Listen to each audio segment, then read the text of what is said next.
Hi friends, నా పేరు సునీల్ ప్రసాద్. నా ఛానల్ పేరు సునీల్ మను వరల్డ్. నేను ఈ మధ్య కర్నూలు వెళ్ళాను.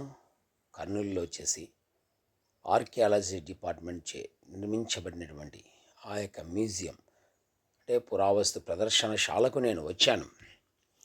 నిజంగా కర్నూలే కాకుండా తెలంగాణ, కర్ణాటక ఈ ప్రాంతంలో కూడా దొరికినటువంటి నాణ్యాలైతేనేమి, రాతి విగ్రహాలైతేనేమి, తర్వాత పాత్రలైతేనేమి, ఆ కాలంలో రాజులు వాడినటువంటి వస్తువులైతేనేమి, కత్తులు, కటార్లు, ఫిరంగి గుండ్లు ఇవన్నీ చాలా చక్కగా ఇక్కడ అమర్చడం జరిగిందండి. ఎందుకంటే ఈ యొక్క మ్యూజియాన్ని నేను దర్శించడానికి వచ్చాను. చూడండి, ఈ యొక్క మ్యూజియంలో మనకు కర్నూలు చరిత్రకు సంబంధించినటువంటి పుస్తకాలు కూడా అక్కడ దొరుకుతాయి. ఆ పుస్తకాలు కూడా ఇక్కడ అమ్మేస్తారు. టికెట్ ఖరీదు మీరు చూశారు ముందే. టికెట్ ఖరీదు రూ. 3 మాత్రమే. ఇంత చౌకగా ఎవరు చెప్పారు? ఇక్కడ మనం చూస్తే కర్నూలు చరిత్ర ఉంది. ఆంధ్రదేశం, ఆంధ్ర రాష్ట్రం మొట్టమొదట ఏర్పడినప్పుడు కర్నూలు రాజధానిగా ఉండేది. ఆ కర్నూలు రాజధానిగా ఉన్నప్పుడు ఎవరెవరు వచ్చారు? అక్కడ చూస్తే నెహ్రూ కానుంచి, ఇందిరాగాంధీ కానుంచి, సర్వేపల్లి రాధాకృష్ణన్ కానుంచి, నీలం సంజీవరెడ్డి అయితేనేమి, పండిట్ జవహర్లాల్ నెహ్రూ అయితేనేమి, ఎంతోమంది వచ్చి ఈ యొక్క కర్నూలును దర్శించడం జరిగింది. వారి యొక్క చిరస్మరణీయ గుర్తుగా అక్కడ ఫోటోలు కూడా ఉన్నాయి. 1950 మూడవ సంవత్సరంలో ఆంధ్ర రాష్ట్రం ఏర్పడింది. 1956 సంవత్సరంలో ఇది తిరిగి హైదరాబాద్ రాజధానిగా ఆంధ్రప్రదేశ్గా ఏర్పడడం జరిగింది. 1953 సంవత్సరంలో ఆంధ్ర రాష్ట్రానికి తొలి రాజధాని కర్నూలు. అక్కడ దానికి సంబంధించినటువంటి ఎన్నో చారిత్రక ఆధారాలు ఉన్నాయి. ఆ కర్నూలు అయితేనేమి, కర్నూలు చుట్టుపక్కల ప్రాంతాలు అయితే, కర్ణాటక, తర్వాత వచ్చేసి తెలంగాణ, ఇప్పుడు విడిపోయిన ఈ యొక్క ప్రాంతాలకు సంబంధించినటువంటి అప్పుడు అంతా కలిసి ఉంది కదా. ఈ ప్రాంతానికి సంబంధించినవన్నీ అక్కడ మనకు చరిత్ర లిఖిత ఆధారాలు ఉన్నాయి. అక్కడ రాతి పనిముట్లు చూడండి, అక్కడ ఎంతో చక్కగా ఉన్నాయి. అక్కడ తవ్వకాల్లో బయటపడినటువంటి పురాతన ఆది మానవుల యొక్క వాళ్ళు వాడినటువంటి పాత్రలు అయితేనేమి, వారు వేసుకున్నటువంటి నగలు అయితేనేమి, తర్వాత ఇలా చూస్తూ పోతే ఏంటంటే మొట్టమొదటి ఫిరంగి గుండు చూడండి ఎలా ఉందో. చిన్న ఫిరంగి అలాంటి ఫిరంగిలు ఆ కాలంలో నవాబులు అయితేనేమి, బ్రిటిష్ వాళ్ళు అయితేనేమి వాడినారు. యొక్క కర్నూలు రాజధానిగా కొండారెడ్డి బుర్జున అయితే వీటిని వచ్చేసి హిందువులు, ముస్లిమ్స్, యూరోపియన్లు, బ్రిటిష్ వాళ్ళు అందరూ పరిపాలించారు. వాళ్ళకు సంబంధించిన ప్రతి ఒక్క దొరికిన వస్తువులను ఇక్కడికి నిక్షిప్తం చేశారు. చూడండి, వాళ్ళు వాడిన పాత్రలు అయితేనేమి అవి ఎంతగానో చాలా చక్కగా ఇక్కడ అలరించడం జరిగింది. నిజంగా నేను చాలా సంతోషించాను. నేను కర్నూలు జిల్లాలోనే పుట్టాను, కానీ ఏ రోజు నేను ఆ కర్నూలు చరిత్ర అయితే తెలుసు, కానీ వాటిలో చూడలేదు. అక్కడ చూస్తే రాతి వస్తువులు, వారు తయారు చేసినటువంటి వాళ్ళు మెడలు వేసుకున్నటువంటి నగలు, ఆభరణాలు, ఆ కాలంలో వాళ్ళు వాడినటువంటి వస్తువులు అక్కడ చక్కగా చేయడం చూడండి. గాజులు, నగలు, హారాలు, ముత్యాల హారాలు ఇవన్నీ ఇక్కడ వాడారు. విద్దంక నాణ్యాలు అని చెప్పేసి, రాగి నాణ్యాలు, టంకా శాలలో ముద్రించినటువంటి ఆ యొక్క నాణ్యాలు అక్కడ చూస్తే రాగి, వెండి, బంగారు అన్ని రకాలైనటువంటి నాణాలు ఇక్కడ ఉన్నాయి. అప్పుడు కాలంలో వాటిని ఉపయోగిస్తూ ఉన్నారు. ఇవన్నీటేసి బ్రిటిష్ కాయిన్ అక్కడ చూస్తే బ్రిటిష్ వాళ్ళ కాలం నుంచి అక్కడ చూస్తే మట్టి కుండలు, మట్టి పాత్రలు అక్కడ వాడుతున్నారు. చనిపోయిన వాళ్ళకు గుర్తుగా కొన్ని మట్టి పాత్రలు అయితేనేమి, వంట చేసుకోవడానికి కొన్ని మట్టి పాత్రలు అయితేనేమి ఎంతో చక్కగా వాళ్ళు వాడడం జరుగుతున్నది. అవన్నీ అక్కడ నిక్షిప్తం చేశారు. అక్కడ ఎన్నో రకాల చుట్టుపక్కల ప్రాంతాల్లో దొరికినటువంటి వాటిని తీసుకొచ్చి అక్కడ వేశారు.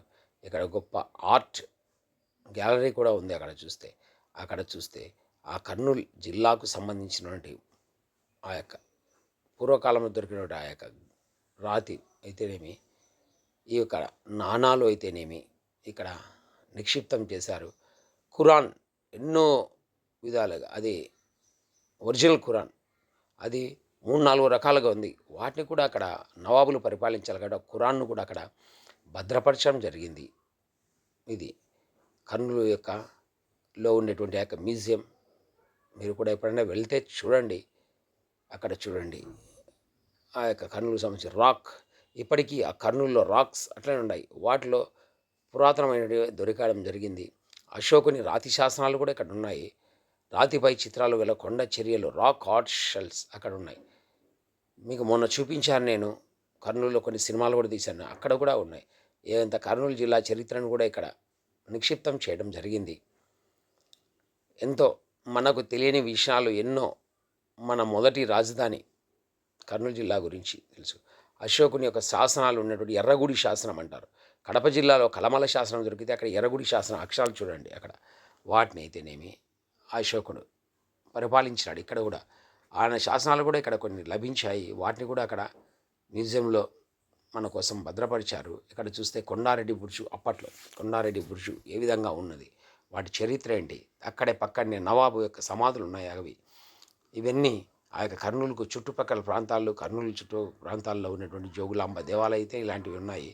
ఇది పేరు ప్రతిష్టలు చెందినటువంటి యాగంటి పుణ్యక్షేత్రం. అక్కడ యాగంటి బసవయ్య చూడండి. అక్కడ యాగంటి బసవయ్య కాలు దివి రంకె వేస్తారు కలియుగంలో అంటారు. యాగంటి యొక్క పుష్కరిణి అయితేనేమి అక్కడ ఉంది. ఆ యొక్క చుట్టూ ఆ యొక్క కొండల నడుమ శివుడు తపస్సు చేసినాడని చెప్తారు. ఆ యొక్క యాగంటి చరిత్ర అయితేనేమి. బుడ్డా వెంగళరెడ్డి, ఉయ్యాలవాడ నరసింహారెడ్డి ఎంత ఫేమస్సో, ఆయన వీరాది వీరుడు పాలెగాడు. బుడ్డా వెంగళరెడ్డి అదే ఊర్లో పుట్టినటువంటి దానపరుడు. అందుకోసమే మాకు రాయలసీమలో చూస్తే ఎక్కడ చూసినా ఇద్దరు విగ్రహాలు ఉంటాయి. బుడ్డా వెంగళరెడ్డి విగ్రహం, ఆయన దానపరుడు. ఈయన వచ్చేసి ఉయ్యలవాడ నరసింహారెడ్డి గొప్ప వీరుడు, శివుడు, పాలెగాడు, పరాక్రమం. అక్కడ ఆ కాలంలో రాసినటువంటి తాళప్రత గ్రంథాలను కూడా మనం నిక్షిప్తం చేసి భద్రపరిచారు. వాటిని చూసి వాళ్ళు తెలుగు, కన్నడం వీటికి భాషకు సంబంధించినటువంటి తాళప్రత గ్రంథాలు కూడా అక్కడ చూపించడం మనకు జరిగింది. అక్కడ ఒక్కొక్క వాళ్ళు నవాబులు పరిపాలించిన కాలంలో వాళ్ళ యొక్క చరిత్రను అక్కడ పుస్తకంగా ముద్రించారు. అదేవిధంగా అక్కడ చూస్తే మనకు ఇంకా రకరకాలైనటువంటి ఆ యొక్క పాత్రలు అయితేనేమి, తర్వాత రకరకాల ఆ కాలంలో బండ్లు కట్టుకొని ఏదైనా ఒక ఊరేగింపుకు వెళ్తూ ఉన్నారన్నమాట. బండ్లు కట్టుకొని ఆర్ట్ను చక్కగా ప్రజలందరూ ఇక్కడ చూస్తే రకరకాలైనటువంటి వస్తువులు ఉన్నాయి. మ్యూజియం కూడా చాలా పెద్దగా ఉంది. కానీ నేను ఎంత టికెట్ ఉంటుందో అనుకున్నాను, కానీ ₹3 మాత్రమే. వీడియో తీసుకోవడానికి పర్మిషన్ లేదు అన్నారు. వారిని మేము యూట్యూబ్ వాళ్ళమని చెప్పేసి అడిగాను. ఇక్కడ పంచలోహ విగ్రహాలు చూస్తే ఆ కాలంలో అవన్నీ తవ్వకాల్లో బయటపడినటువంటి పంచలోహ విగ్రహాలను ఎంతో జాగ్రత్తగా ఇక్కడ అమర్చడం జరిగింది. ఇక్కడ వాళ్ళు వాడినటువంటి పాత్రలు చూడండి. ఆ యొక్క మట్టి పాత్రలు అయితేనేమి, ఆ తర్వాత లోహ పాత్రలు అయితేనేమి అక్కడ ఎంతో చక్కగా వాళ్ళు వాడినటివి ఇక్కడ భద్రపరచడం జరిగింది. ఫ్రెండ్స్, ఓపికగా చూడండి. ఇక్కడ పోతే వాళ్ళు వాడిన పింగాణి పాత్రలు కూడా మనం చూసినట్లయితే ఆ యొక్క పింగాణి గిన్నెలు చూడండి. ఆ కాలంలో రంగురంగుల ఆర్ట్ అప్పుడే వేసినారు. వాళ్ళని వాడిని భద్రపరిచి ఇక్కడ చూస్తే ఆ కాలంలో రాజులు వాడినటువంటి కత్తులు, ఒక్కొక్క రకమైన కత్తి, పిడిబాకు కానుంచి కత్తులు, కటార్లు ఎన్నో ఇక్కడ మనకు సందర్శన కోసం పెట్టారు. ఇక్కడ విల్లంబులు చూడండి. ఆ కాలంలో విల్లు వాడుతున్నారు. మనం సినిమాల్లో చూస్తుంటాం. నిజమైన విల్లు, బాణాలు అక్కడ ఉన్నాయి. కత్తులు చూడండి, డాళ్ళు చూడండి. తర్వాత మన శరీరానికి వేసుకునేటువంటి బాహుబలి సినిమాలో భుజాలకు శరీరానికి ఏం తగలకుండా వేసుకోవడానికి అక్కడ కవచాలు కూడా ఉన్నాయి. కత్తులతో పాటు కవచాలు, చిన్న గన్లు, చిన్న చిన్న తుపాకీలు ఉన్నాయి. అక్కడ ఈ శరీరానికి వేసుకునేటువంటి చిన్న పొడవడానికి కత్తులు, అప్పుడు వాడినటువంటి తుపాకులు ఇవన్నీ ఉన్నాయి. అదేవిధంగా అక్కడ రంగురంగుల ఆ కాలంలో వర్ణించిన చిత్రాలు ఉన్నాయి. ఇక్కడ మనం చూస్తున్నాము. దయచేసి ఫ్రెండ్స్, మీరు కూడా కర్నూలుకు వెళ్ళినప్పుడు ఇది మ్యూజియం చాలా పెద్దగా ఉంది. దాన్ని ఆ యొక్క ఆంధ్రప్రదేశ్ ప్రభుత్వం వారు ఎంతో చక్కగా దాన్ని కాపాడుతున్నారు. మీరు కూడా ఎప్పుడైనా కర్నూలుకి వెళ్తే ఫ్రెండ్స్ ఆ యొక్క మ్యూజియాన్ని తప్పక దర్శించండి. ఇది కూడా కొండారెడ్డి ఉత్సవం. థ్యాంక్ యూ వెరీ మచ్ ఓపికగా చూసినందుకు.